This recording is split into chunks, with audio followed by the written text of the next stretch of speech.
எல்லோருக்கும் வணக்கம். இன்றைக்கி நான் அரிசியும் பருப்பு சோறு பண்ண போகிறேங்க. அதுக்கு என்னென்ன சாமான் போடணுன்னு காட்டுறேன் வாங்க.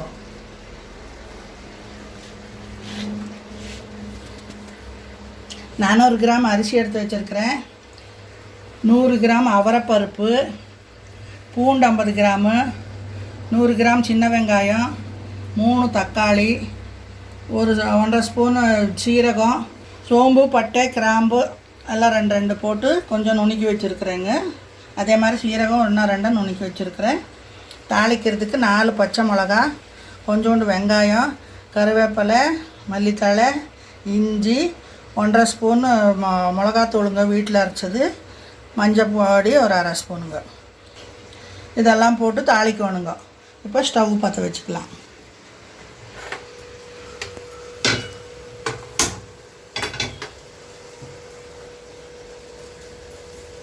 அரிசியும் பருப்பு சோறு செய்கிறதுக்கு ஒரு 100 மில்லி எண்ணெய் ஊற்றிக்கிறேங்க.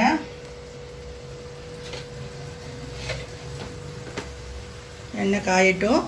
இப்போ கொஞ்சோண்டு கடுகு போட்டுக்கலாங்க.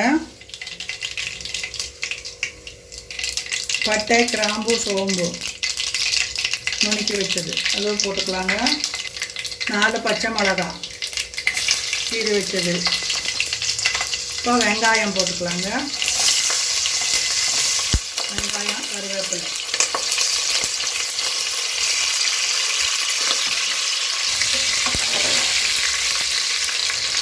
இப்போ இஞ்சி போட்டுக்கலாங்க.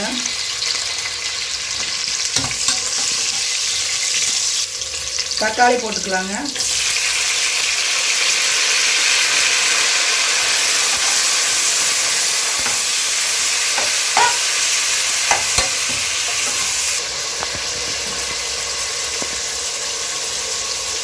ஒரு 1.5 ஸ்பூன் அளவுக்கு உப்பு போட்டுக்கலாங்க, கல்லுப்பு.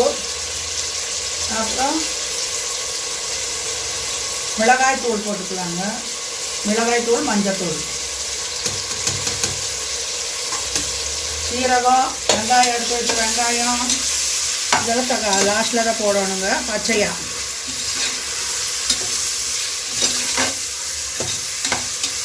நல்லா தக்காளி வேகட்டுங்க. தக்காளி வெந்துருச்சுங்க. இப்போ பச்சையாக எடுத்து வச்ச வெங்காயம் முழுசு முழுசாக போட்டுடலாங்க.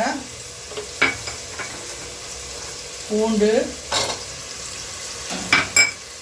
சீரகம்,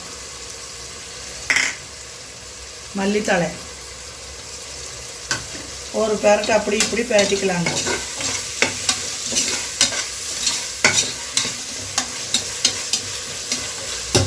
இப்போ இதில் அரிசி போட்டுக்கலாங்க. 400 கிராம் அரிசி.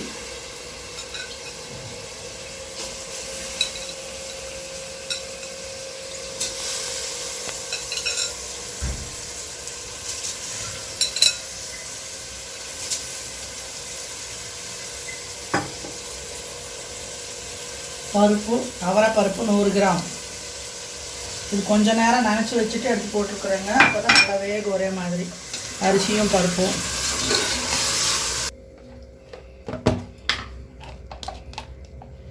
இப்போ 2 ஸ்பூனு நெய் ஊற்றிக்கலாங்க. அப்போ தான் டேஸ்ட் நல்லா இருக்குங்க. அவரைப்பருப்புக்கு அந்த டேஸ்ட் நல்லா இருக்குங்க.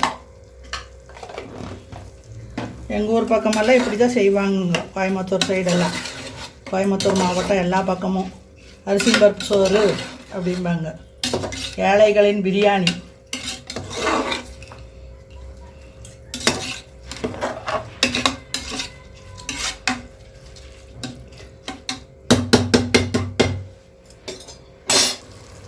இப்போ தண்ணி ஊற்றிக்கலாங்க.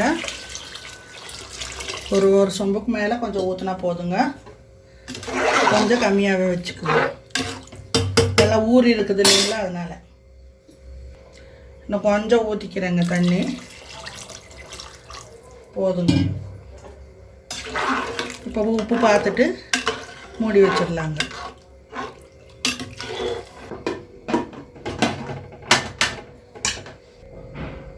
மூடி வச்சு ஒரு 2 சவுண்டு வரட்டுங்க. அப்புறம் கம்மி சிம்மில் ஒரு நிமிஷம் வச்சுட்டு ஆஃப் பண்ணிடலாங்க. அப்போ நல்லா அழகாக வெந்துடும். சாப்பாடு ரெடி ஆயிடுச்சுங்க. இப்போ கேஸ் எல்லாம் போயிடுச்சுங்க. எப்படி இதை வெந்துருக்குதுன்னு பார்க்கலாங்க.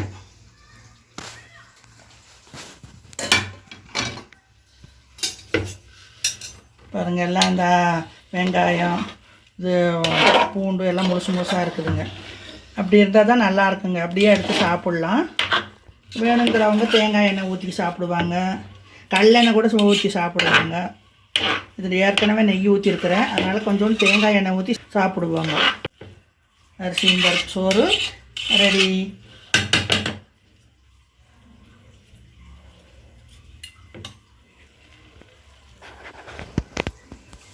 பாருங்கள் அந்த பருப்பெல்லாம் அப்படியே முழுசாக இருக்குது பாருங்கள். இதெல்லாம் பருப்பு.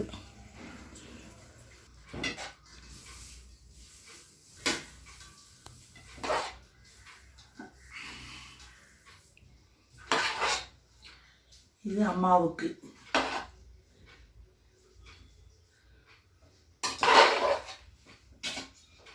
இது பாப்பாவுக்கு. சைட் டிஷ்ஷாக ஊறுகாய் வச்சுக்கலாங்க, நல்லாயிருக்கு. எல்லாமே பிடிக்குங்க இதுக்கு. ஊறுகாய் இதுக்கு ரொம்ப இதுன்னா உருளைக்கிழங்கு கத்திரிக்காய் ரொம்ப நல்லா இருக்குங்க டேஸ்ட்டு.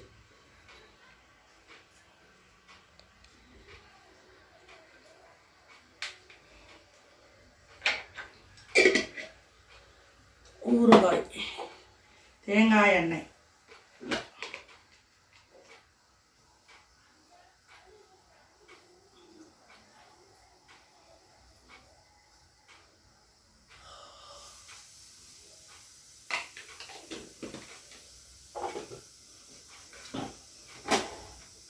அம்மா இந்தாங்க அரிசி பருப்பு சோறு ஆக்கியிருக்கிற, அவரைப்பருப்பு போட்டு சரி சாப்பிடுங்க. எப்படி இருக்குதுன்னு சொல்லுங்க.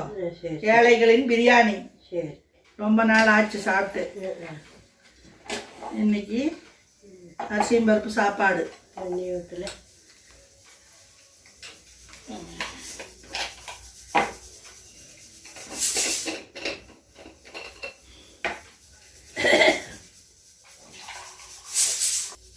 சரியா?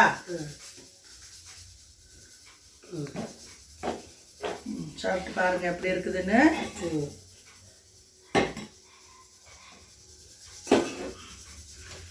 நானும் சாப்பிட்டு பார்க்குறேன். எல்லாரும் வாங்க, சாப்பிட்லாம், டேஸ்ட் பண்ணலாம். வாங்க சாப்பிடுங்க. நீங்களும் இந்த மாதிரி செஞ்சு சாப்பிடுங்க, நல்லா டேஸ்ட்டாக இருக்குங்க.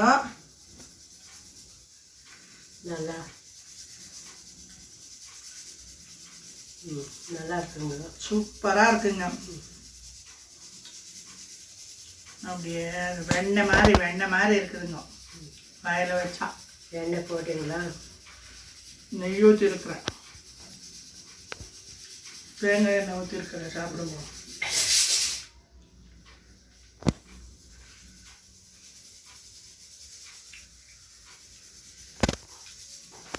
சாப்பாடே சாப்பிட மாட்டேங்க சொல்கிறப்ப குழந்தைங்களெல்லாம் இந்த மாதிரி செஞ்சு கொடுத்தா நல்லா சாப்பிடுவாங்க. பூண்டு பாருங்கள் அப்படியே கரைஞ்சிருச்சு பூரா.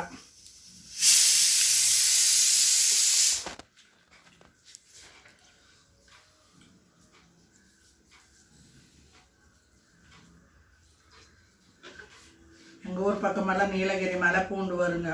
இவ்வளோ பெருசு இருக்குது. அப்படியே முழுசாக போட்டால் எடுத்து அப்படியே சாப்பிட்லாம், நல்லா டேஸ்ட்டாக இருக்கும்.